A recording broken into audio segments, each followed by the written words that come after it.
Today we're reading from John chapter 5, verses 31 through 47. In this gospel, Jesus tells us that he doesn't accept human testimony. And that might seem like a strange thing at first because he also sends us out to proclaim the gospel. He sends us out to be his witnesses, but he doesn't accept human testimony. Here's what that means. John the Baptist testifies to who he is.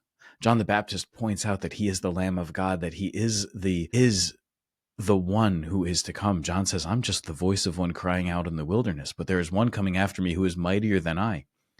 But Jesus says, the one who gives me my identity as Messiah, it's not John. John could call me anything. My true identity, to be the Messiah, that comes from God the Father. How often do we go looking for our true identity in what people think about us, in what our reputation is, or in the job title that we have? How often do we think something about our own identity that comes from someplace way different than how God the Father sees us? I can run around and tell you all kinds of things about myself and give myself all kinds of titles. It doesn't change who I am in the eyes of God the Father.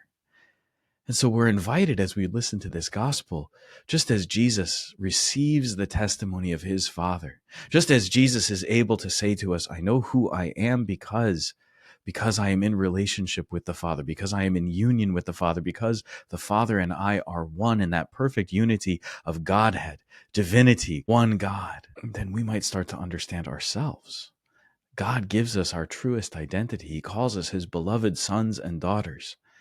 And that great gift, that great identity given to us can never be taken away. So today, let us join Jesus in receiving from the Father that testimony that tells us who we truly are in God's eyes.